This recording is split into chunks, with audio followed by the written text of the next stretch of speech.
새정치민주연합의 갈등 국면은 사퇴 요구를 받고 있는 박영선 원내대표가 탈당까지 염두에 두고 있고 거취 고민을 하고 있는 상황이어서 가능성이 크지는 않지만 자칫 분당으로까지 이어질 수 있다는 분석이 나오고 있습니다. 이상돈 안경환 교수 영입을 둘러싼 이른바 문재인 책임론이 논란이 됐지만 사실관계는 확인이 대부분 됐습니다. 뉴스K 취재진이 만난 문 의원 측근은 문 의원이 공동위원장 영입에는 동의했고 사전에 만나기도 했지만 당내 설득의 중요성을 강조했다고 밝혔습니다. 국회 중계카메라 나가 있습니다. 곽보아 PD. 자, 원내대표 사퇴 요구에 탈당 가능성까지 내비친 상황인데요. 그래도 사퇴 요구는 지속되고 있는 겁니까? 네, 그렇습니다. 어제 모여서 박영선 원내대표의 사퇴를 요구하기로 한 15명의 의원에서 3명이 늘어난 민주연합 의원 18명은 오늘 오전에도 긴급 의원 모임이란 이름으로 박 원내대표가 자리에서 물러나야 한다는 입장을 확인했습니다.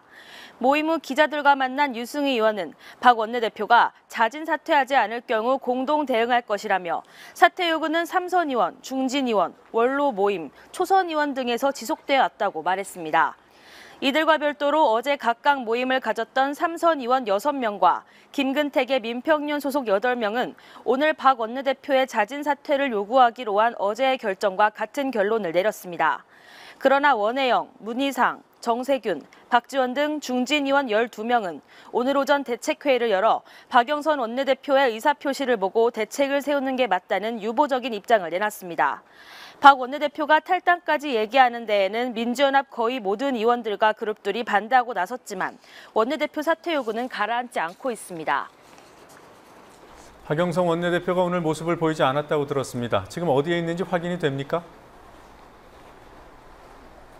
네, 자택에 없다는 정도만 확인되고 있고 정확한 위치는 확인되지 않고 있습니다. 다만 박범계 민주연합 원내대변인이 오늘 중으로 조정식 사무총장, 김영록 원내수석 부대표와 함께 박 원내대표를 만나 거취에 관한 생각을 듣겠다고 말했습니다. 이르면 내일, 늦어도 모레까지는 입장이 나올 것으로 보입니다.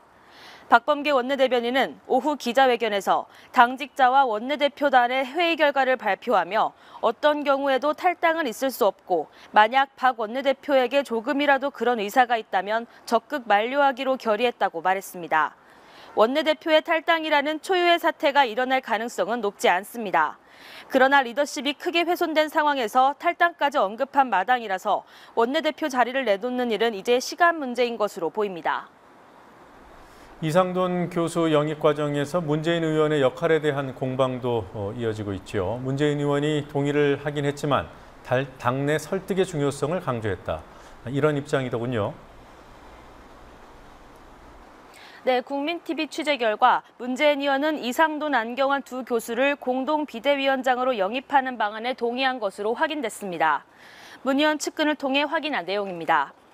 문 의원은 오늘 기자들과 만나서도 이상돈, 안경환 공동위원장안에 대해 혁신과 외연 확장을 동시에 도모할 수 있다는 점에서 충분히 생각해 볼 만한 방안이었다고 말해 본인은 동의했음을 시사했습니다. 다만 문 의원 측은 그 동의는 개파의 대표 차원에서가 아니라 한 명의 의원 입장에서 한 동의였으며 동시에 박영선 원내대표에게 당내 설득 과정이 중요함을 강조했다고 설명하고 있습니다. 그럼에도 불구하고 당내 설득 과정이 부족해 애초 계획이 무산된 점을 아쉽게 생각한다고 문 의원은 말했습니다. 지난 11일 박 원내대표와 이상돈 교수가 만나는 자리에 문 의원도 함께 있었다는 사실은 모두가 인정하는 상황입니다. 자, 이제 새누리당 소식 좀 알아보죠. 새누리당에서는 계속 국회의장을 압박하는 그런 모습인가요?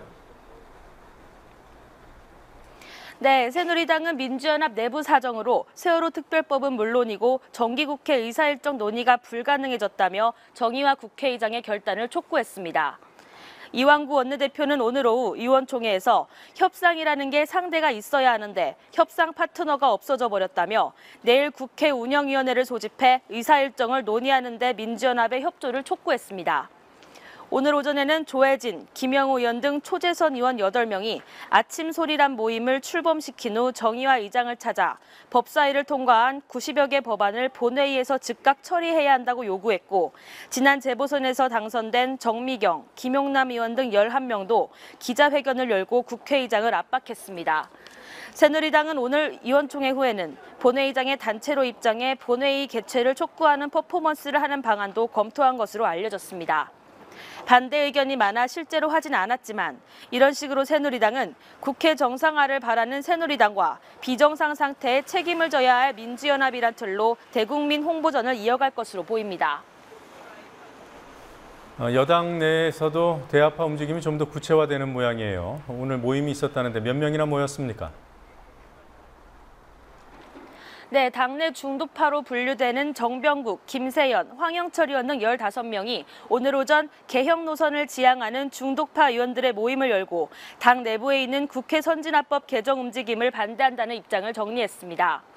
모임을 주도한 김세연 의원은 라디오 인터뷰에서 세월호법 처리에서 답보 상태가 계속되면서 어떤 희생양을 찾을 수밖에 없는 구조적 측면을 이해하지만 이것이 어떤 모함이나 음해 수준에 이르면 안 된다며 국회 선진화법 위헌 논란이라든지 헌법재판소 제소 논의 자체가 그 단계라고 말했습니다.